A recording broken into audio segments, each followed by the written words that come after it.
السلام علیکم ورحمۃ اللہ وبرکاتہ۔ الحمد للہ رب العالمین والعاقبۃ للمتقین، الصلاۃ والسلام علی رسولہ الکریم۔ اعوذ باللہ من الشیطان الرجیم، بسم اللہ الرحمن الرحیم۔ وَلَنَبْلُوَنَّكُمْ بِشَيْءٍ مِّنَ الْخَوْفِ وَالْجُوعِ وَنَقْصٍ مِّنَ الْأَمْوَالِ وَالْأَنفُسِ وَالثَّمَرَاتِ وَبَشِّرِ الصَّابِرِينَ الَّذِينَ إِذَا أَصَابَتْهُم مُّصِيبَةٌ قَالُوا إِنَّا لِلَّهِ وَإِنَّا إِلَيْهِ رَاجِعُونَ۔ محترم حضرات، ہم ایک تقریریں آپ کے سامنے پیش کریں گے۔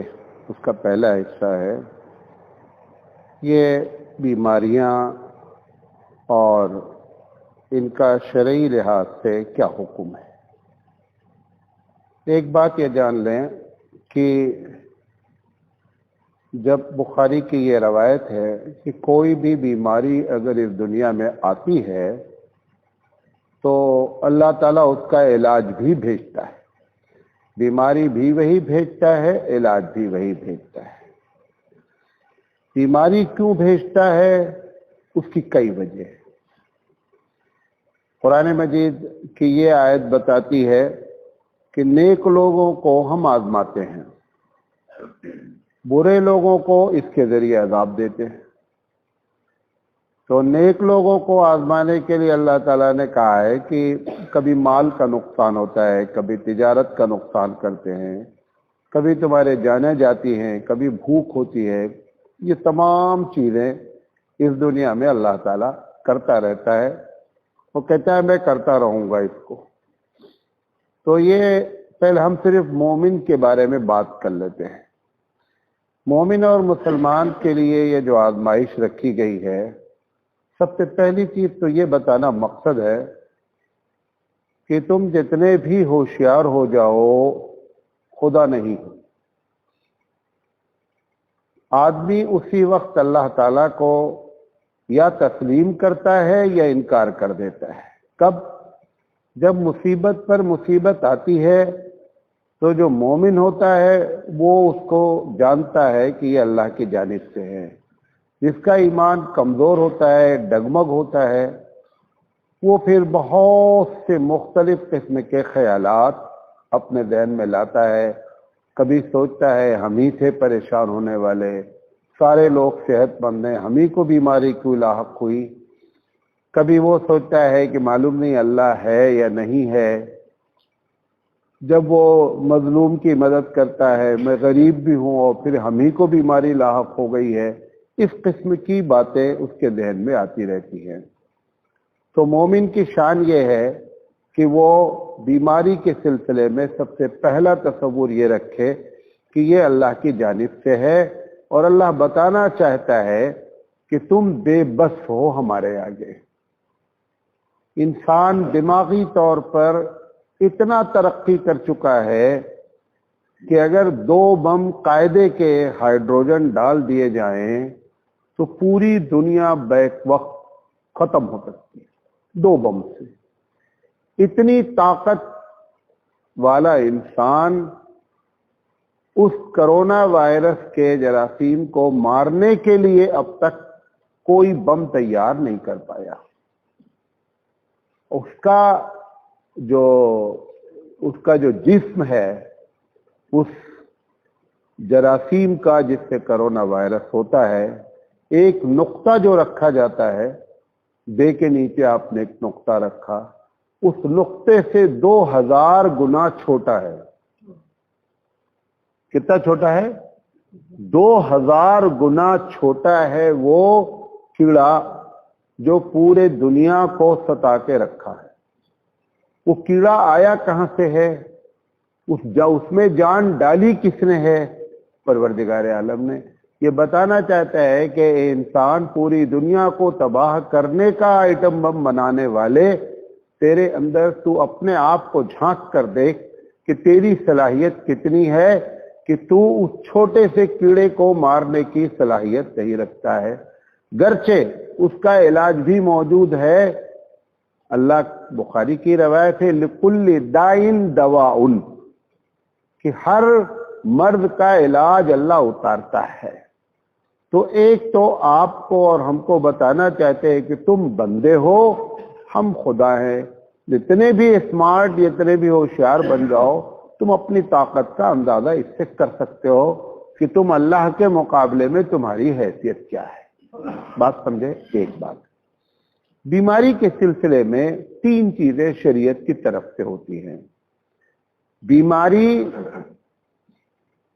کے لیے بیماری نہ آوے آپ اس کی احتیاط کریں، شرعی حکم۔ بیماری آ جائے تو اس کا علاج کریں، شرعی حکم۔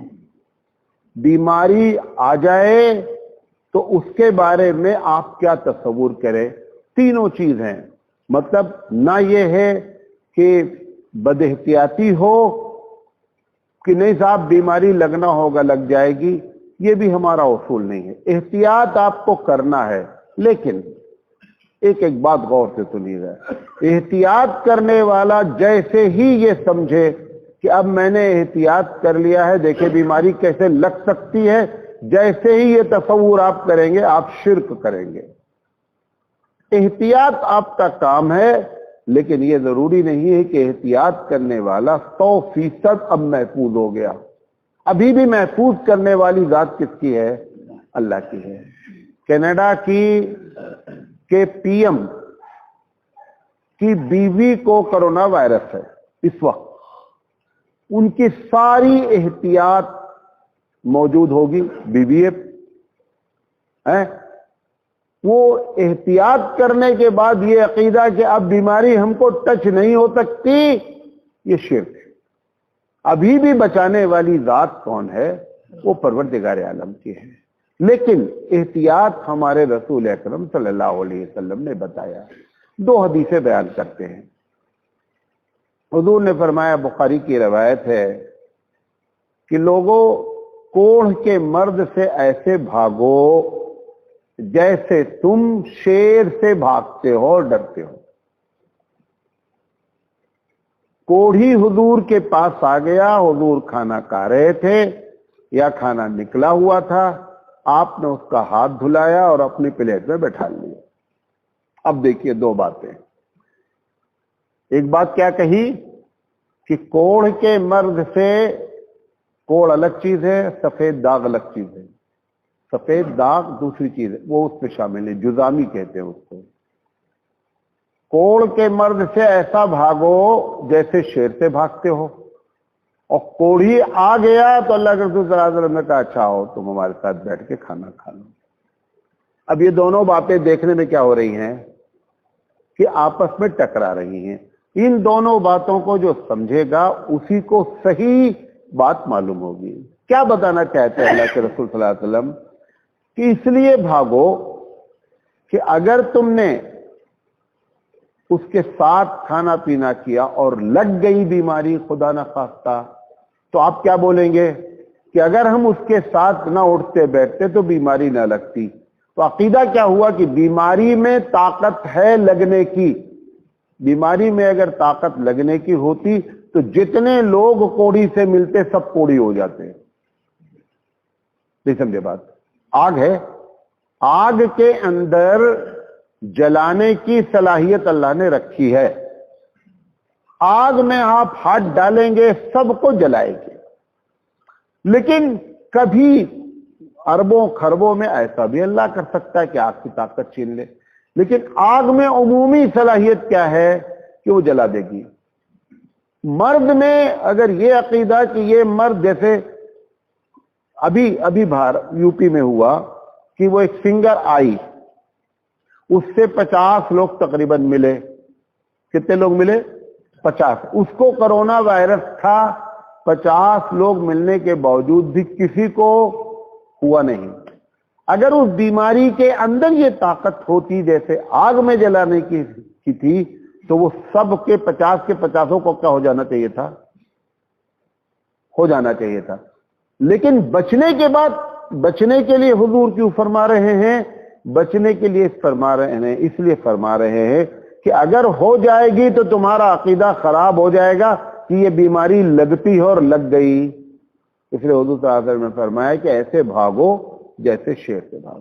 اب وہ اپنے پلیٹ میں بٹھا کر کے کھلا کر کے بتانا چاہتے ہیں کہ بیماری کے اندر یہ صلاحیت نہیں ہے کہ وہ خود سے لگ جائے، میرا رب اگر نہیں چاہے گا تو مجھے جذام کی بیماری نہیں ہو سکتی۔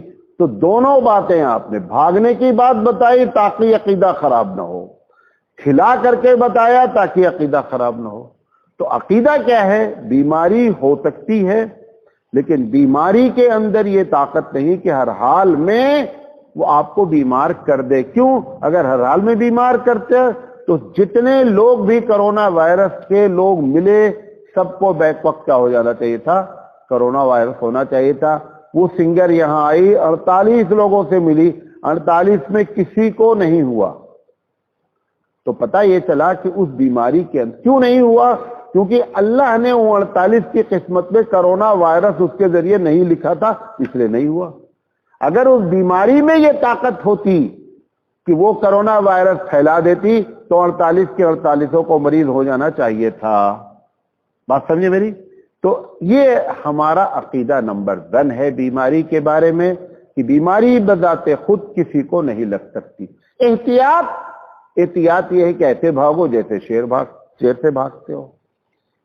دوسری احتیاط کے بارے میں حضور نے فرمایا کہ دیکھو، یہ بھی بخاری اور مسلم کی روایت ہے کہ مریض اونٹ کو جو اونٹ بیمار ہے اس کو آپ اچھے اونٹ کے پاس نہ لے جائیں۔ کیوں نہ لے جائیں؟ یہ مطلب نہیں ہے کہ اچھے اونٹ کے پاس جاتے اچھا اونٹ بیمار ہو جائے گا، نہیں۔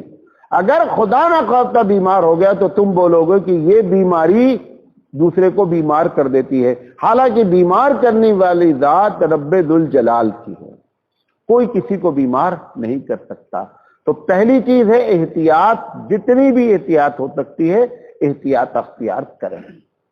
لیکن احتیاط اختیار کرنے کے بعد یہ دماغ میں نہیں آنا چاہیے کہ اب میں احتیاط کر لیا ہوں، دیکھیں بیٹا بیماری کیسے میرے پاس آتی ہے، یہ جملہ نہیں بولیں، نہ یہ عقیدہ رکھے نہ یہ جملہ بولیں۔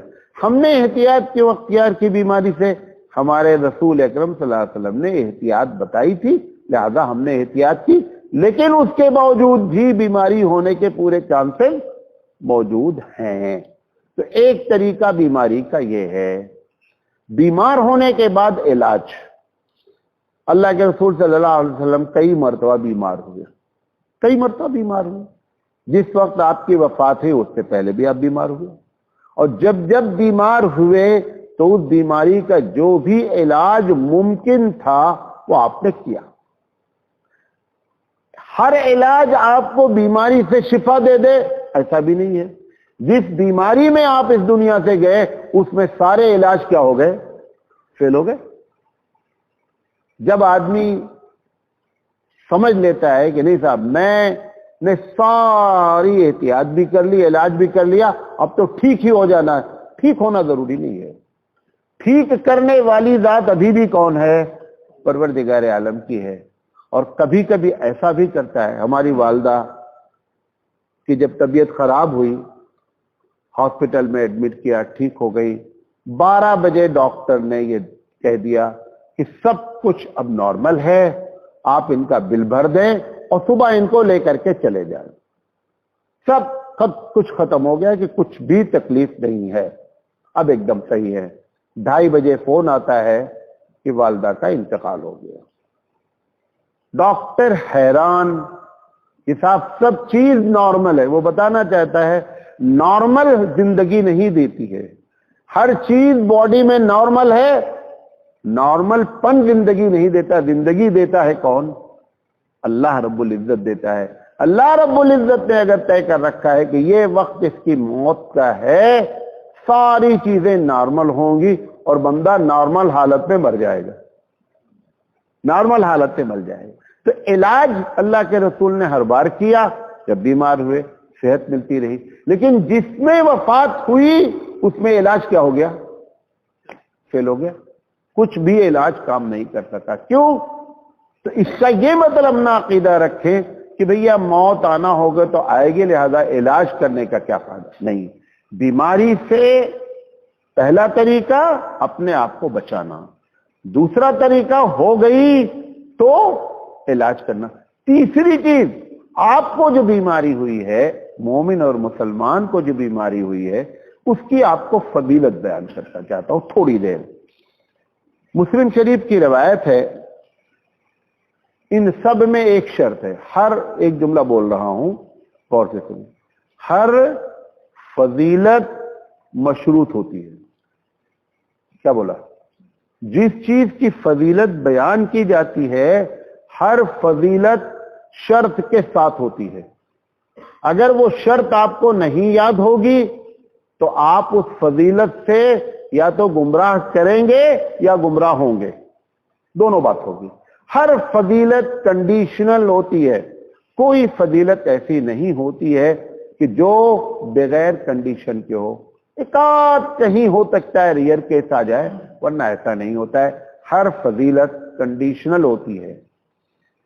اللہ کے رسول فرما رہے ہیں بخار کے بارے میں کہ جب کسی مومن کو بخار چڑھتا ہے تو مومن کو بخار چڑھنے کے بعد اس بخار کے بدلے میں اللہ تعالیٰ اس کے گناہوں کو ایسا ختم کرتا ہے جیسے تیز بھٹی میں جو چیز ڈالو وہ بھسم ہو جائے،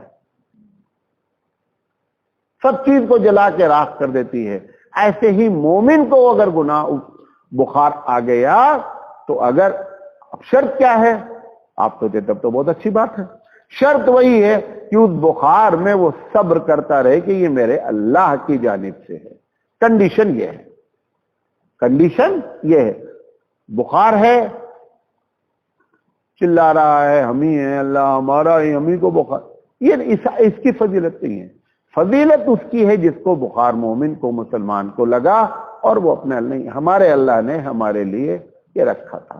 اگر نبی بخار میں مبتلا ہو سکتے ہیں تو ہماری تمہاری کون حیثیت ہے؟ کوئی حیثیت نہیں. لیکن ان کی شان وہی ہوتی ہے کہ وہ یہ سمجھتے ہیں یہ رب.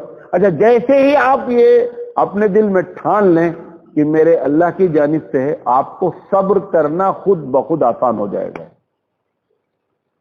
جیسے ہی یہ ٹھانیں گے کہ جو کچھ ہو رہا ہے اللہ کی جانب سے ہے، صبر کرنا کیا ہو جائے گا؟ آسان ہو جائے گا.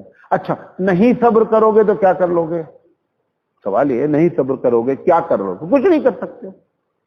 بخار کو لاٹھی مار سکتے؟ کچھ نہیں کر سکتے. تو صبر کرنے میں ہر حال میں کیا ہے؟ فائدہ ہے. تو ایک یہ روایت ہے. دوسری روایت ہے بخاری اور مسلم کی روایت ہے، میرے جان بوجھ کر حدیثیں اس میں چنی ہے.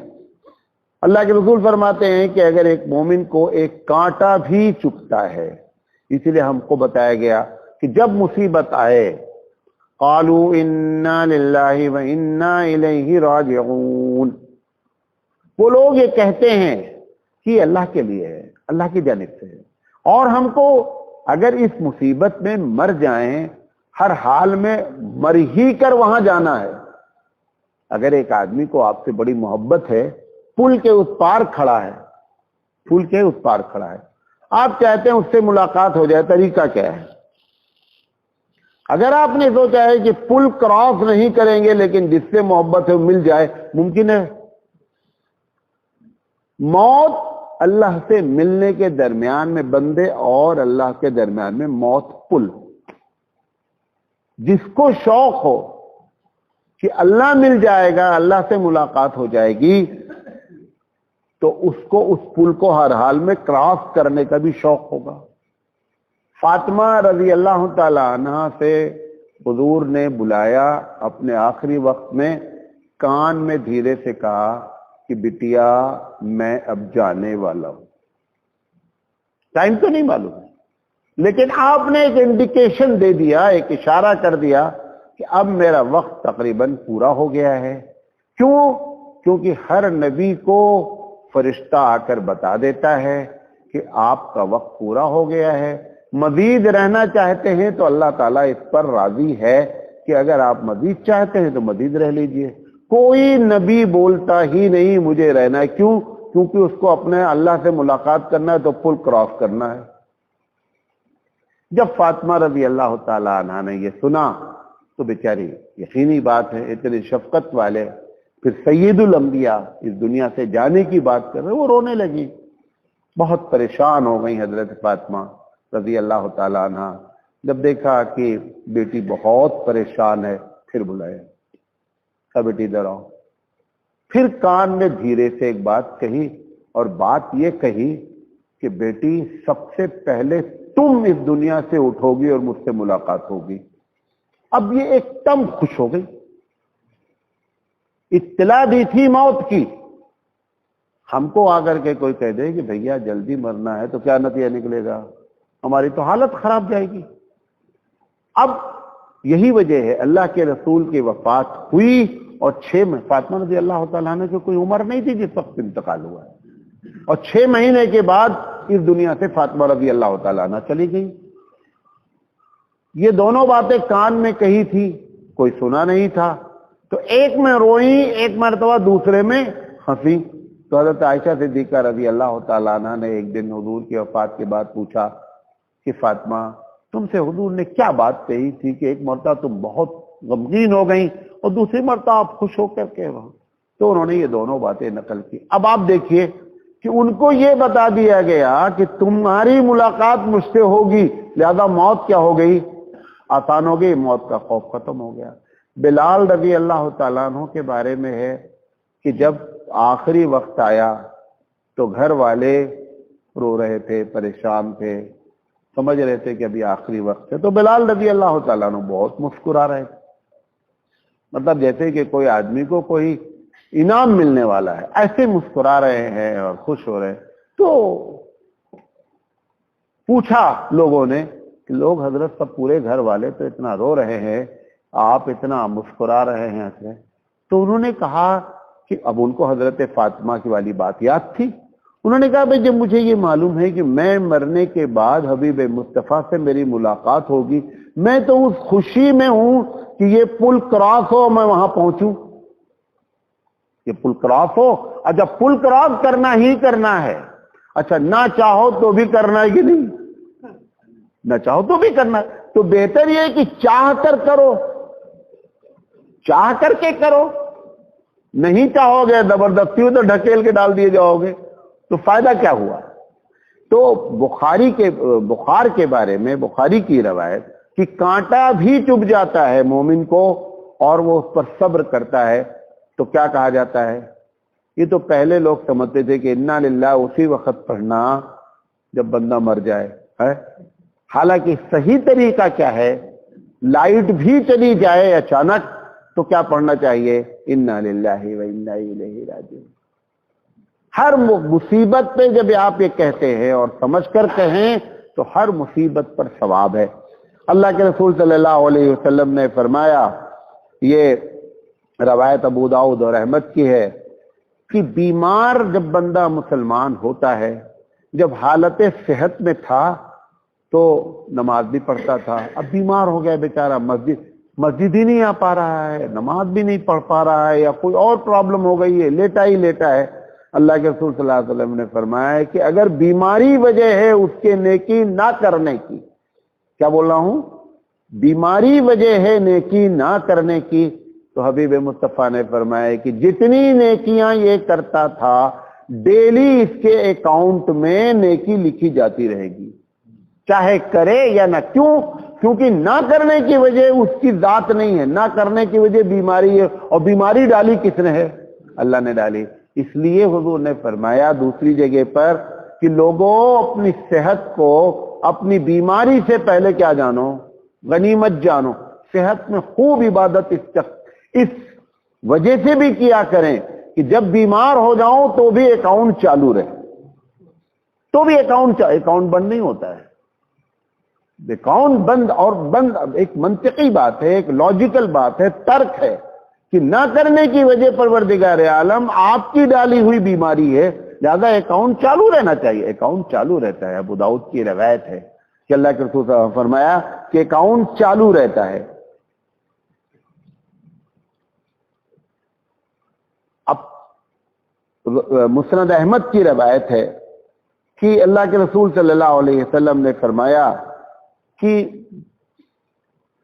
بیماری سے بھاگنے والا، مثال کے طور پر ایک جگہ کرونا وائرس ہو گیا، اب آپ اس کی وجہ سے گاؤں چھوڑ رہے ہیں، شہر چھوڑ رہے ہیں، آپ نے فرمایا اتنا بڑا گناہ ہے جیسے جہاد میں کوئی آدمی پیٹھ دکھا کر کے بھاگ جائے. دونوں باتیں ہمارے حضور نے فرمائی کہ اگر کہیں ہے، گھر کے تعاون کا ذکر ہے، تعاون بھی وبائی مرض ہے، کرونا بھی وبائی مرض ہے. اگر قیاس کیا جائے، آپ نے فرمایا کہ تعاون ہے، آپ وہاں جائیں نہیں، اور اگر آپ وہاں موجود ہیں، اس گاؤں میں تعاون ہو گیا ہے تو چھوڑیں نہیں. کیوں؟ اگر جائیں گے، ہر جانے والے کو لگے گا نہیں تعاون، یہ بات پکا جان لیں، لیکن جس کو لگ جائے گا اس کا عقیدہ کیا ہو جائے گا کہ یہاں نہ آتے اور نہ تعاون لگتا. تو تعاون کے اندر بذات خود اتنی بڑی ہمت ہے، اتنی بڑی طاقت ہے کہ وہ آپ کو بیمار کر دے. یہی اللہ اپنے رسول کے ذریعے ہم کو بتانا چاہتا ہے، تعاون کے اندر یہ طاقت نہیں ہے. خالد بن ولید رضی اللہ تعالی عنہ نے خط لکھا کہ لوگوں، میں ایسی فوج لے کر کے آ رہا ہوں جن کو موت اتنی پیاری ہے جتنا تم کو شراب پیاری ہے. ہم جنگ نہیں کرنا چاہتے، میری بات سمجھ لو، اسلام قبول کر لو. ایک آدمی نے کہا تم کو اپنے اللہ پہ بڑا بھروسہ ہے؟ انہوں نے کہا ایک دم بھروسہ ہے. میں نے کہا اچھا. اگر انہوں نے امتحان لے لیا، ایک کٹورا زہر لا کر کے رکھ دیا، کہا اگر اللہ تم کو مارے گا تو پی لو، نہیں مارے گا، اگر زہر میں تمہارے بقول طاقت نہیں ہے مارنے کی تو پی لو زہر. انہوں نے کہا لائیے، یہ آپ کو نہیں کرنا ہے. ان کا ایمان اس درجے کا تھا، اس ایمان کے درجے پہ پہنچیں گے تب کرنے کی بات ہے. ابو بکر نے پوری دولت لٹائی اور یہ کہہ دیا کہ کل کا مالک اللہ ہے. آپ بولو گے، گریاؤ گے بعد میں کہ کہاں پھنسا دیا مولانا نے. وہ ایمان بھی چاہیے. انہوں نے اٹھایا کٹورا اور بسم اللہ الذی لا یضر مع اسمہ شیء فی الارض ولا فی السماء وهو السمیع العلیم. پورا کٹورا پی گئے، ہاضمہ درست ہو گیا. ہونا چاہیے تھا موت، کچھ بھی نہیں ہوا، کچھ بھی نہیں ہوا. کیوں؟ کیونکہ ان کا یہ عقیدہ تھا کہ زہر کے اندر مارنے کی صلاحیت نہیں ہے. موت اگر میری لکھی ہے تو ہوگی، ورنہ موت نہیں ہوگی. لہذا بھاگنا یہ اس بات کی علامت ہے کہ بھاگ جائیں گے تو بچ جائیں گے، بھاگنے سے نہیں بچو گے. اگر قسمت میں بچنا لکھا ہوگا تو نہیں بھاگو گے تو بھی بچ جاؤ گے، اور بھاگو گے تو بھی بچ جاؤ گے. اگر بھاگ کر بچو گے تو عقیدہ کیا ہوگا؟ نہ بھاگے ہوتے بھیا تو مر جاتے، عقیدہ خراب ہو گیا. اور اگر بغیر بھاگے بچ گئے تو یہ عقیدہ ہوگا کہ موت کے، یہ بیماری کے اندر موت کی صلاحیت نہیں ہے. مقصد کیا ہے عقیدے کی؟ کو جمائے رکھنا کہ میری تقدیر میں اگر آج موت لکھی ہے تو آج ہوگی، اور اگر نہیں لکھی ہے تو کوئی مائی کا لال ٹال نہیں سکتا.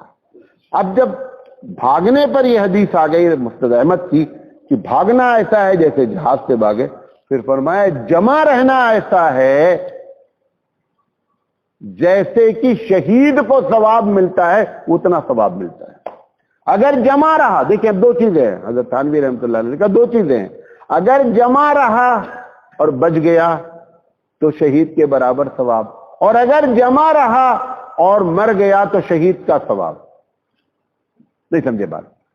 شہید کے برابر ثواب اگر جمع رہا اور بچ گیا، جمع رہا اور مر گیا. دوسری حدیث میں بھی ہے کہ تعاون میں مرنے والے کو شہادت کا درجہ، تو مر گیا تو شہید کی طرح، اور اگر نہیں مرا تو شہید کے برابر ثواب ہے. لہذا ہم کو تینوں باتیں بتائی گئی ہیں مومن کو. تدبیر نمبر 1، علاج نمبر 2. مصیبت آ گئی یہ اللہ کی جانب سے ہے، اس میں ہمارے لیے کیا ہے؟ خیر ہے اور بھلائی ہے. یہ باتیں آپ کے سامنے رکھنا چاہتے تھے. اللہ تعالیٰ سے دعا ہے کہ اللہ تعالیٰ کہنے سے زیادہ، کل بھی بات کریں گے، ہو سکتا ہے فجر میں ہم بات کریں اس پر. ابھی دوسری بات کریں گے کہ مرنے کا شوق کیسے پیدا ہو سکتا ہے. بہت مشکل کام ہے نا، لیکن اگر صحیح بات بتائی جائے تو مرنے کا شوق پیدا ہو سکتا ہے انسان کے اندر. تو ایک بات کریں گے، مرنے کی تمنا نہیں کرنا. تمنا الگ چیز ہے، شوق الگ چیز ہے. مرنے کی تمنا سے منع کیا گیا ہے، مرنے کا شوق پر ابھارا گیا ہے.